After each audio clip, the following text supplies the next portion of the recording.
All right, folks, Jimmy the Greek here, and we need to talk about last night's championship game before we dive into tonight's NBA card. The CFP Championship report card. Indiana beat Miami 27-21. The Hoosiers got their 16-0 season and made history. But did the Greek cash his tickets? Let's run the numbers. Lock of the year, Indiana minus 8.5, loss. Indiana won by 6. The machine won the game, but Miami showed more fight than the stats suggested. That freshman Malachi Toney, kid's special. We needed 9, we got 6.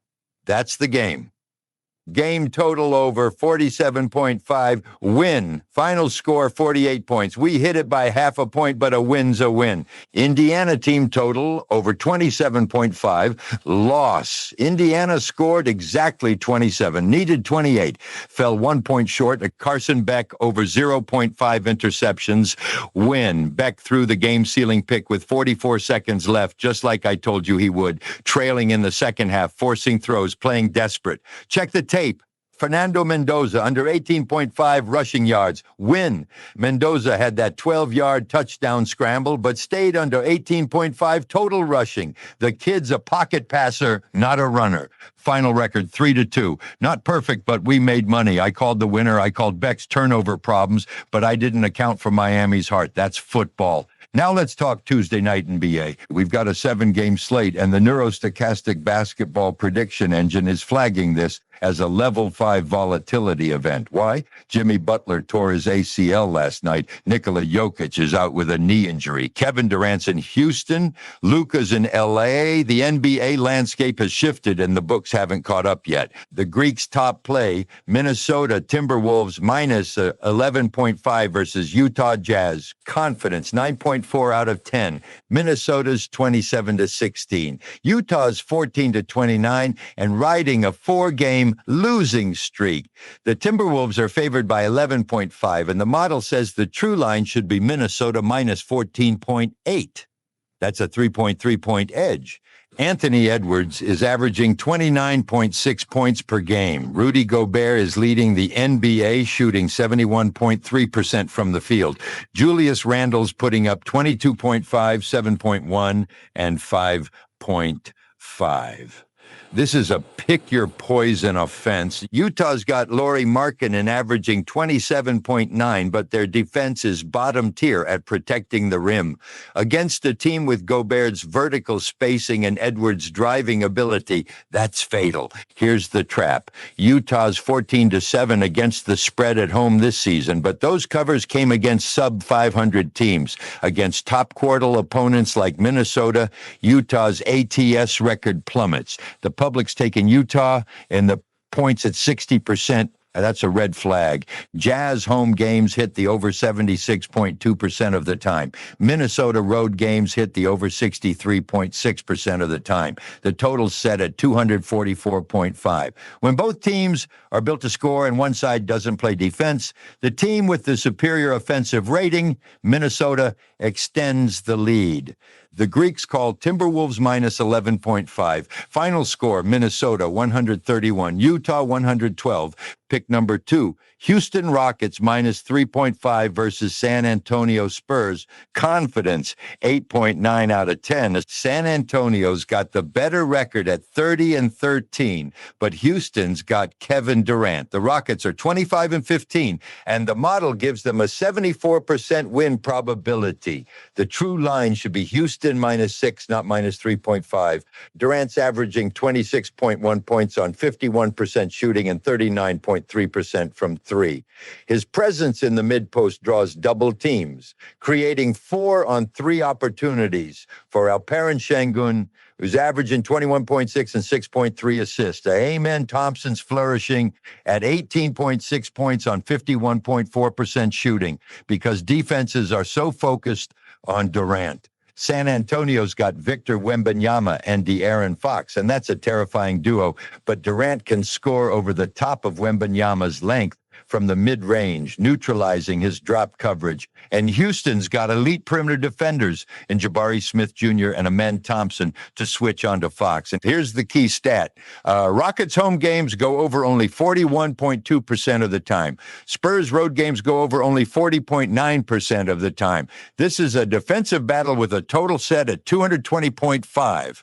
In low possession games, the team with the best isolation scorer, Durant, wins tight games. The public's backing the Spurs at 59% because of their record. That's a mistake. The Rockets are being undervalued. The Greeks call Rockets minus 3.5. Take the under 220.5. Final score, Houston 118, San Antonio 109. Pick number 3, Los Angeles Lakers minus 2 versus Denver Nuggets. Confidence, 8.7 out of 10. This is the biggest injury override on the entire slate. Nikola Jokić is out. Jonas Valanciunas is out. Cameron Johnson is out. Aaron Gordon is probable, but less than 100%. Jokić leads the Nuggets in points, rebounds, assists, and steals.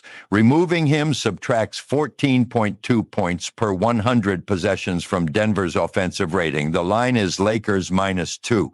The model says it should be Lakers minus 6.5. That's a 4.5 point edge. Luka Doncic is leading the league in scoring at 33.3 points per game. LeBron James is averaging 22.6, 6.9, and 5.9. DeAndre Ayton's facing a Denver front court, potentially relying on deep bench players to play center minutes. Ayton should dominate the glass. The Lakers are 11-10 against the spread on the road, performing better away from home than at Crypto.com Arena. Denver, even with Jokić, has been mediocre ATS at home at 10-9. Without him, the mile-high advantage is gone. You cannot replace a 30-12-11 MVP candidate. The Lakers are healthy and possess the league's top scorer. This is a mismatch of availability and star power. The Greeks call Lakers minus 2. Luka Doncic over 32.5 points. Final score, Lakers 118, Nuggets 112. Pick number 4, Miami Heat minus 2.5 versus Sacramento Kings.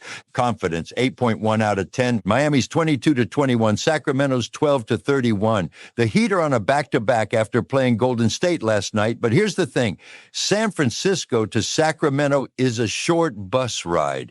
The fatigue impact is minimal. Even without Tyler Herro, the Heat have found their rhythm. Norman Powell's averaging 23.7 points on 41% three-point shooting. Bam Adebayo's averaging 17.0 and 9.7 rebounds. Kelly Ware is giving Miami a massive size advantage at 11.6 and 9.8. The Kings are 12-31 for a reason. Russell Westbrook and DeMar DeRozan present spacing issues. Neither is a high-volume three-point shooter, so defenses pack the paint. Zach LaVine leads the team at 19.8, but his impact on winning is negligible. Miami's 52.4% on road overs and covers spreads at a higher clip away from home. Sacramento's 9-13-1 ATS at home, covering only 39.1% of the time. Miami's lost 4 straight and is fighting for playoff positioning. This is the correction point. The Greeks call Heat minus 2.5. Final score, Miami 119, Sacramento 113. Pick number 5, Golden State Warriors minus 3.5 versus Toronto Raptors. Confidence 7.5 out of 10.